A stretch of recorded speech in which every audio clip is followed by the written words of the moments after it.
Bonjour, alors je voulais vous présenter aujourd'hui Ravelry. Ravelry, c'est un site anglophone qui est à la fois un forum, une énorme base de données, un lieu de stockage et aussi de référence pour tout ce qui concerne le tricot et le crochet, éventuellement le filage, voilà, et d'autres arts de la laine. C'est un site qui est fermé pour notre protection, on va dire pour protéger nos données, par exemple des trolls, etc. Et du coup, pour rejoindre ce site, il faut juste demander de pouvoir le rejoindre. Ici, Join Now, vous appuyez sur ce bouton-là. Moi, il se trouve que je suis déjà membre et donc je m'identifie. Voilà. Je vais arriver sur Ravelry. Alors ça, c'est la page d'accueil. Il n'y a rien de phénoménal dessus, mais pour que je puisse bien vous montrer un peu, on va dire, ce qui rend Ravelry très intéressant, c'est plutôt au niveau des patrons que ça se passe, où on peut regarder par exemple tous les nouveaux patrons, enfin pas forcément que des patrons, mais tous les patrons qui sont en ce moment assez populaires. On arrive là-dedans. Moi, je vais vous montrer plutôt donc sur ma fiche de designer, ma page de designer. Voilà, ça, ce sont tous mes patrons qui sont listés là. Avec par exemple le Shell Camargue, l'étole solidaire, etc. Si on redescend un peu plus, voilà, on a le gilet Dancing Poppies et le Boléro Dancing Poppies. Si je vais voir le gilet Dancing Poppies, je vais pouvoir vous montrer quelques fonctionnalités. Donc c'est sur cette page-là que vous atterrissez si par exemple vous voulez acheter votre copie du patron. Ça se passe ici au niveau en haut à droite. On a des informations, je les ai mises en français ici, notamment ici sur les tailles qui sont disponibles, l'échantillon, les laines que j'ai personnellement recommandées, etc. Mais on peut aussi surtout voir, là on peut voir le niveau de difficulté, pardon, celui-là, le niveau de difficulté c'est plutôt facile pour la plupart des utilisateurs, 22 personnes qui ont trouvé que c'était plutôt facile à faire, etc., mais que le patron était plutôt très, très bien, donc ça c'est sympa. Et surtout on peut voir des ouvrages réalisés par différentes personnes qui ont mis des photos. Voilà, donc il y en a certains pendant le cal qui ont rajouté leurs photos, ou alors auparavant. Par exemple, si on va voir ici, on voit ces photos-là de Kat, on peut aller voir directement son gilet, toutes les notes qu'elle avait laissées dessus, donc le fil qu'elle avait utilisé, la taille qu'elle avait réalisée, etc., combien de fils elle a utilisé, et ses notes sur le patron. Voilà, tout ça, ça peut vous donner des informations. Ça peut, voilà, sur le rendu des personnes, les modifications éventuellement qu'ils ont faites. Si vous vous demandez, vous voyez, il y a des personnes qui ont carrément modifié le design. Si vous vous demandez ce que ça pourrait rendre dans telle ou telle couleur, des couleurs unies, des couleurs au contraire plutôt changeantes comme le mien, tout ça, ça peut aider. Maintenant, pour ce qui est de créer des fiches projets, donc par rapport à vos ouvrages, on arrive dans un endroit là, donc je suis arrivée en haut à droite, My Notebook. C'est, on va dire, mon mur personnel avec tous les ouvrages que j'ai réalisés au fur et à mesure des années. Si je veux rajouter une nouvelle fiche projet, et alors, donc, on va dire l'étiquette sur Ravelry, c'est que pour chaque ouvrage correspond une fiche projet. C'est-à-dire que si je fais plusieurs, là, vous voyez, j'ai 2 Shell Camargue, mais chacun a sa fiche projet différente. Donc là, on va dire que je fais par exemple un deuxième boléro. Je vais créer une nouvelle fiche projet. On va dire que c'est un exemple pour YouTube. J'ai utilisé un patron, c'est le Dancing Poppies Boléro. Si jamais je ne savais pas ou quoi, je pourrais cocher en dessous, mais là, je sais bien le patron que j'ai utilisé. Je continue. Ravelry me trouve effectivement ce patron dans sa base de données. Je choisis celui-ci. Ting. Et j'arrive dans ma fiche projet que je viens de créer. Alors, on peut rajouter énormément d'informations sur cette fiche. Déjà, ce qui est important, c'est de vérifier que c'est bien lié au patron. C'est ce qui fait qu'on trouve le patron Dancing Poppies Boléro de Sylvie Damé lié sur la partie droite de notre page. Après, tout le reste, ça va être des précisions. Il va falloir surtout rajouter des photos. On choisit une photo. Moi, je l'ai choisie dans mon ordinateur. Je vais vous remontrer ça. Allez, on va dire qu'on fait cette photo-là. je la télécharge, upload now. Voilà, je vais chercher une deuxième photo. On va faire celle-ci. Je la télécharge également.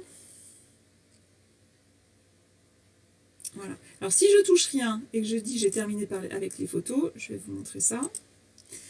J'ai des photos qui sont pas bien centrées et puis en fait je me dis ah ben c'est celle-ci que je voulais en couverture de mon projet, parce que si je reviens dans ma page projet là, c'est la première photo, celle qui est en haut, qui va arriver en tête, en couverture du projet. Or je voudrais que ce soit celle-ci. Donc je reviens dans mes photos. Je vais faire un glisser-déposer. Voilà, c'est celle-ci maintenant qui est en couverture. Et si je veux la recentrer un petit peu mieux, je viens me positionner avec ma souris là sur cet outil crop et je la déplace. Pareil, celle-là, on va dire que je voudrais faire un petit effet, je voudrais la mettre comme ça, je la laisse comme ça. Oh, finalement, je change d'avis, je veux la remettre. Ça permet vraiment de recentrer, c'est pas mal. Donc moi, ce que j'avais utilisé, c'était là l'onglet Upload from Computer, donc de les télécharger depuis son ordinateur. On peut aussi aller chercher des photos depuis Instagram. Mais pour ça, il faut se lier à son compte Instagram. Je ne vais pas le faire ici. Je l'ai déjà fait pour d'autres projets, ça marche très très bien. Voilà, on peut aussi aller chercher depuis une URL, donc une adresse web, etc. J'ai terminé avec mes photos. Hop, je clique, ça c'est fait. Si je veux continuer d'éditer mon projet, je reviens sur le petit crayon là. Hop. Je vais dire que c'est... voilà, là on peut marquer pour qui je l'ai fait, la personne par exemple, pour qui on a accroché ça. On peut dire la taille qu'on avait fait, donc moi c'était nouveau-né. Alors le projet, il n'est plus in progress, ça veut dire que je ne suis plus en train de le crocheter. Et là je l'ai terminé. Je vais dire que je suis plutôt très contente de ce projet-là. Donc là il est à 100%. On peut mettre la date à laquelle je l'avais commencé, alors c'est pas les vraies dates, mais on va dire le 1er mai, et on va dire que je l'avais terminé le 11 mai. Voilà. Ici, vous pouvez conserver une trace du crochet que vous aviez utilisé. Tout ça, c'est important parce que on va dire que le jour où vous voulez en refaire un, vous aurez déjà des notes qui vous diront exactement, tiens, j'avais utilisé tel crochet avec telle laine, il m'en a fallu tant, etc. J'avais fait telle taille. Parfois, sinon, c'est vraiment des choses qu'on oublie. Vous pouvez même rajouter l'échantillon. Moi, je ne vais pas faire ça. On peut rajouter la laine qu'on a utilisée. Ça, c'est intéressant. Ça aide aussi les gens qui vont vouloir faire ce patron à avoir plus d'infos. Tiens, quelle laine pourrait marcher, etc. Donc, plus il y a de personnes qui remplissent ça, plus ça remplit la base de données. En tout cas, alors c'est Magic Wool Deluxe, je crois. J'appuie sur le petit engrenage qui est toujours, on va dire, l'outil. Vas-y, Ravelry, cherche. Ravelry a cherché, a trouvé. Il m'a trouvé le bon fil qui apparaît sur la droite. Donc, sur la droite, on a savoir si c'est terminé, etc. Le lien vers le patron, le lien vers le fil. Et je vais dire que j'ai utilisé une pelote pour faire ça. En vrai, j'en ai utilisé un peu moins, mais là, je n'ai pas fait. Là, on peut rajouter des notes personnelles. Alors, personnellement, j'aime bien remplir cette boîte pour écrire, par exemple, que tiens, j'ai eu des difficultés à tel endroit dans un patron. Ou alors, tiens, j'avais utilisé telle taille, mais j'avais peut-être rajouté quelques rangs. Si je faisais des chaussettes, tiens, pour telle personne, il lui fallait telle largeur de pied, tant de rangs, pardon. Avant de séparer le talon, etc. Tout ça, c'est vraiment vos notes personnelles sur lesquelles vous pouvez revenir le jour où vous voulez recrocheter un modèle un peu similaire. Après, juste sur le patron, vous pouvez aussi donner votre avis sur le patron. Alors en haut, c'est soit, tiens, j'ai adoré ce patron, j'ai détesté ce patron. La deuxième, c'est, tiens, j'ai trouvé ce patron ultra clair et très bien écrit, ou alors ce patron était abominable à comprendre, vraiment, c'était très embrouillé. Et le dernier, c'est, tiens, ce patron est techniquement très compliqué, ou bien ce patron est vraiment très très facile à suivre. Voilà, donc là, je vais mettre à nouveau exemple pour vidéo YouTube. Pour le moment, j'en ai pas besoin de plus. Et surtout, je sauvegarde en bas. Voilà, et maintenant j'ai mon patron qui arrive là. Si je viens dans la page projet, il est là. Ah, très important, pardon, j'ai oublié. Ce que j'ai oublié surtout, c'est pour le cal, on veut absolument rajouter un hashtag Dancing Poppies cal. Je vais aussi le rajouter sans hashtag parce que je suis jamais trop sûre comment ça marche. Voilà, maintenant qu'on a ça, ça veut dire que quand je vais aller taper ce hashtag là, je vais pouvoir trouver tous ceux qui ont fait des gilets ou des boléros pour le cal pour pouvoir leur envoyer leur bon de 3 €. Voilà.